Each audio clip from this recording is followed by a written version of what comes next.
जन्म ब्राह्मण कुल में हुआ है, परंतु फाइनेंशियल कंडीशन है मतलब बहुत ज़्यादा जुटते हैं, कर्ज ही कर्ज आता था। हम लोग इतना मतलब ऐसे ऐसे समय देखे हैं, इतना बुरे बुरे दिन देखे हैं। वही दिन जो है इन्हीं दिनों के कारण जो है कि हमारे भीतर एक ऐसा नगर का जो है कि एक आइडिया एक ये उत्पन्न हुआ कि हमको ऐसा कुछ करना है, वो कर रहे हैं हम लोग। कहीं ना कहीं देखा जाए तभी हम लोग यज्ञ करा करके आ रहे हैं वहाँ से, जहाँ पे सत्ता लेने में काफी ज़्यादा लोगों को किसी व्यक्ति के पास जाते हैं तो वो बातें करते हैं। उस तरह से आप भी बहुत दिन तक झेल रहे होंगे, कैसे झेल रहे हैं? हम सिर्फ सकारात्मक देखते हैं, नकारात्मक की तरफ हमने आज तक देखा ही नहीं। लोगों का कार्य है बोलना, हमारा कार्य है चलना। हम निरंतर चलते आ रहे हैं पिछले 15-16 वर्षों से। लोग बोल रहे हैं, हम सुन रहे हैं, कान बंद कर देते हैं, चलते रहते हैं। इतने दिनों के सफर में कभी ऐसा कोई कठिन पल आया जिसको सबको लगा कि छोड़ देना चाहिए? ऐसा अनगिनत बार हुआ है, ऐसा अनगिनत बार हुआ है कि हमारे साथ ऐसा मतलब हम आपको दर्शा नहीं सकते, बता नहीं सकते कितनी बार हुआ है हमारे साथ कि पीछे हो जाओ पीछे हो जाओ, परंतु हमारा अडिग है, ये हट है एक प्रकार का कि नहीं करेंगे, जो होगा देखेंगे। तो बस वो एक मनोबल जो भीतर का मजबूत है वही सदैव हमको बोलता है चलो हम तुम्हारे पीछे हैं। क्या ये आपका मन्नत था कि भगवान भोलेनाथ जो कि आपका मन्नत पूरा करेंगे, इतना बड़ा विशाल भव्य जो कि मंदिर बनवाइएगा, साथ ही साथ इतना ज़्यादा फैसिलिटी दीजिएगा? नहीं, ऐसा कोई मन्नत नहीं था। ये समाज को देखते हुए, लोगों को देखते हुए जो है कि अपने आप एक पनप जो है कि अपने आप उत्पन्न हो गया ऐसा भावना कि नहीं सब इधर जा रहे हैं, हम इधर जाएंगे।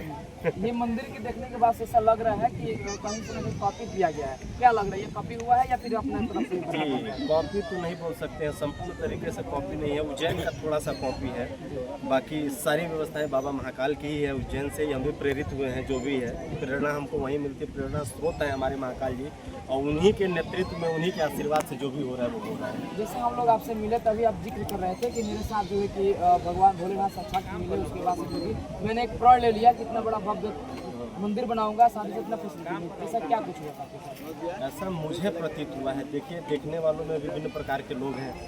कई लोग कुछ अपने दृष्टि से देखते हैं, कुछ अपने दृष्टि से देखते हैं। तो मुझे ऐसा प्रतीत हुआ था कि मैंने शायद महाकाल जी को देखा है। मुझे प्रतीत हुआ था, मैं मानता हूँ। अब कोई मानता है कि नहीं मानता इसका तो मुझे अनुभव नहीं है, और विभिन्न प्रकार की बातें होती रहती हैं इस विषय पर भी है, ये है वो, बहुत सी बातें हैं।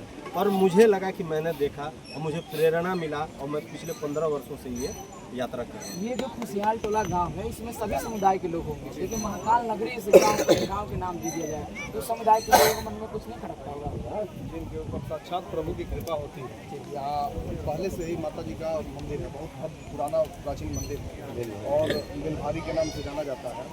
और इन लोगों के ऊपर जो भगवान की कृपा बरस रही है, इस एवज में ही इन लोगों ने महाकाल नगरी निर्माण कराने का काम किया है। और ऐसा पुण्य कार्य कराने वाले के लिए ऊपर प्रभु की कृपा हमेशा बनी रहती है।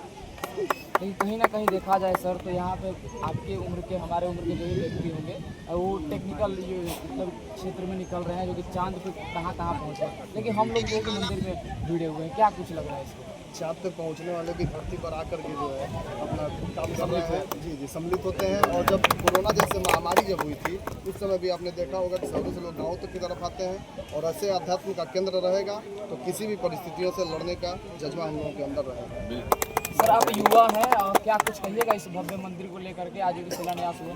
आपने जो प्रश्न किया है मैं उसका उत्तर देना चाहता हूँ कि इसको महाकाल नगरी के रूप में क्यों बदलना चाहिए। भाई साहब, भारत पहले से था और भारत आज भी है।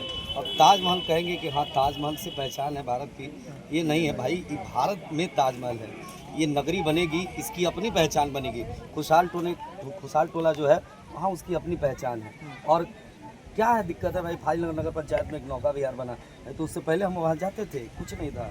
तो जब ज़रूरत हो जिस चीज़ की और तब निर्मित हो जाए, वही आज की तारीख में भाई भाई का दुश्मन है। ऐसे माहौल में अगर कोई किसी अंधे की आँख बनता है, किसी के आंसू में मुस्कान बनता है, और किसी के बुढ़ापे की लाठी बनता है, किसी बेसहारे का सहारा बनता है, मुझे लगता है कि ऐसा आदमी होना चाहिए, और ऐसे आदमी को वो डिज़र्व करता है आगे आना। और मैं धन्यवाद देता हूँ महाकाल गुरु जी, ऐसी सोच रखते हैं इसके लिए। आपके और हमारे उम्र के लड़के जो कि लाके प्रोग्राम में खेल रहे हैं, और हम लोग हैं कि ओम नमः शिवाय कर रहे हैं, ऐसा आपको संतुष्टि मिलता है ये सब? मैं इतनी औकात मेरी नहीं है कि मैं उनकी बात करूं, लेकिन जितने भी वैज्ञानिक हैं, साइंटिस्ट हैं, वो भी वेद पुराण ही पढ़ते हैं सर। और मुझे लगता है कि आपको भी कहीं ना कहीं पढ़ना चाहिए। जो भी गुरु ज्ञान, अभी शिक्षा नीति पर मैं ज़्यादा नहीं बोलूँगा, लेकिन हाँ जो मुझे पता है महाकाल नगरी के बारे में कि जब यहाँ गुरुकुल स्थापित होगा तो वहाँ जो कुछ भी सिखाया जाएगा, ये आधुनिक शिक्षा तो पढ़ाई जाएगी, लेकिन साथ वेद, पुराण और उपनिषदों का भी ज्ञान यहाँ पर कराया जाएगा। संस्कार जो हमारे पुरातन काल से चले आ रहे हैं, जब बच्चे गुरुकुल में रह के पढ़ते थे, उस तरह की कुछ व्यवस्था गुरु जी करने वाले हैं। वही तो पुरातन चीज़ें एक बार फिर उतरेंगी धरातल पर। जो आप कह रहे हैं कि ओम नमः शिवाय का जाप अवश्य है, आप वही वैज्ञानिक जब इस सृष्टि का साउंड रिकॉर्ड करते हैं, किसी तन्हाई में सुनते हैं, तो उसमें से सिर्फ ओम का उच्चारण आता है। ये छोटी मोटी बात नहीं है, थोड़ी सी साइंस की बात है। चलिए बाकी इस वीडियो देखने के बाद से अब आपके मन में क्या कुछ प्रतिक्रिया चलता हो कमेंट जरूर